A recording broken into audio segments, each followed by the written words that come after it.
kronis yang menyebabkan gangguan pertumbuhan pada anak. Kondisi ini dikenal dengan sebutan stunting.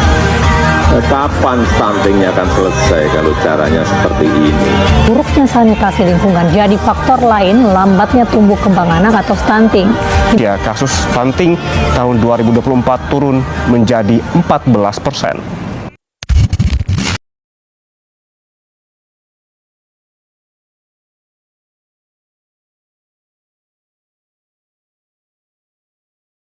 Bismillahirrahmanirrahim. Assalamualaikum warahmatullahi wabarakatuh. Kami dari kelompok 2 akan membahas permasalahan tentang stunting dan wasting. Tapi sebelum itu kami akan mewawancarai beberapa orang terlebih dahulu. Tanpa berlama-lama, mari kita mulai.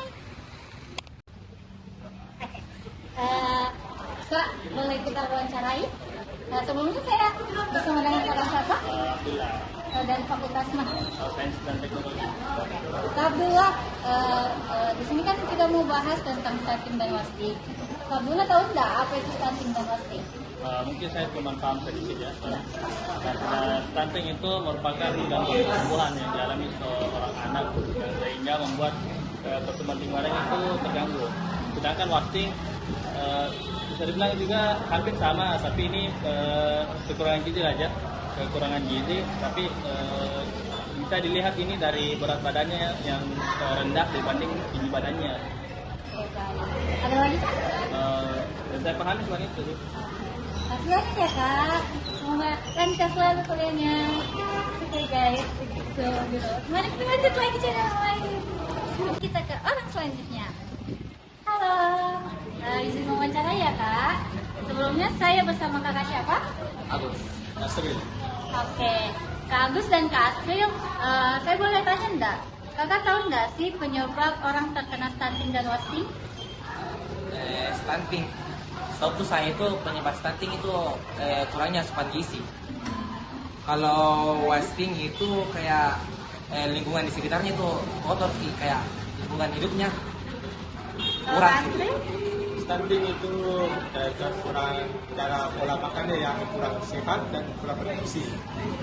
Wasting itu kayak semacam lingkungan yang cuma kayak Di kehidupan yang sekarang itu kakak pernah ketemu enggak sama orang yang mengalami stunting dan wasting?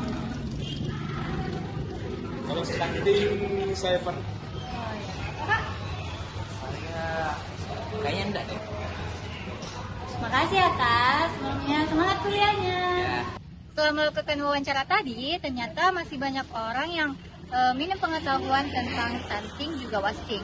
Maka dari itu, untuk penjelasan yang lebih lengkapnya, mari kita mendengar penjelasan dari teman-teman kelompok 2. Jadi teman-teman, stunting itu ialah kondisi gagal tumbuh pada anak akibat kekurangan gizi kronis dalam jangka panjang.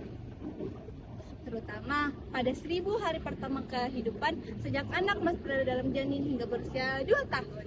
Anak dapat dikategorikan stunting apabila panjang badan atau tinggi badan anak menurut umur di bawah -2 standar deviasi. Sedangkan wasting ialah kondisi anak yang sangat kurus disebabkan oleh kekurangan gizi akut dalam waktu yang sangat singkat. Anak dapat dikategorikan wasting apabila berat badan menurut tinggi badan atau panjang badan anak tersebut di bawah -2 standar deviasi. Penyebab utama stunting yaitu kekurangan gizi kronis, infeksi kronis, dan faktor lingkungan yaitu seperti kemiskinan, kekurangan air bersih, dan sanitasi. Faktor risiko stunting yaitu kekurangan gizi pada ibu hamil, kelahiran prematur, dan tidak mendapatkan ASI eksklusif.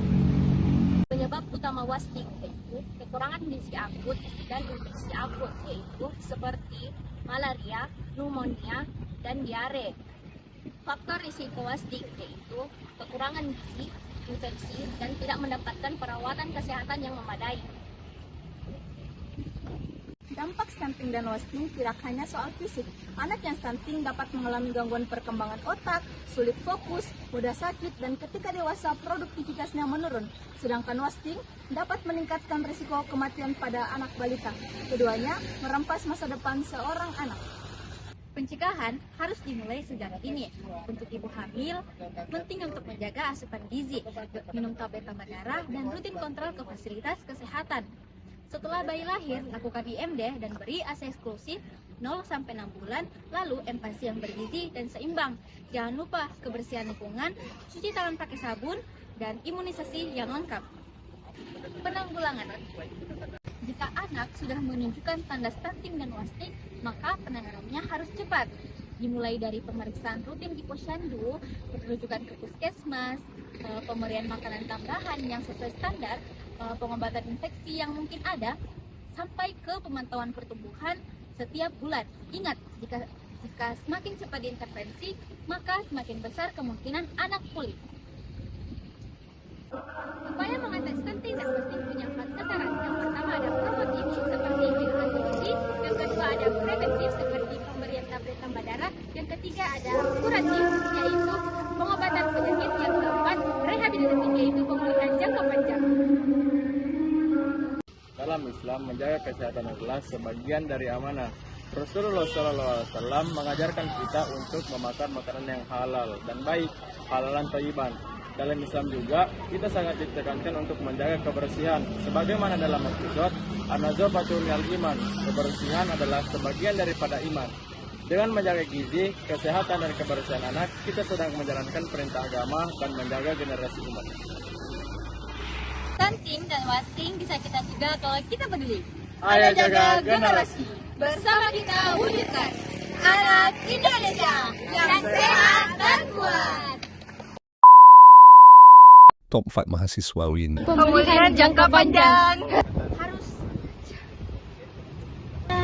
Oke guys.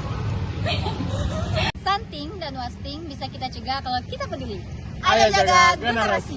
Bersama kita wujudkan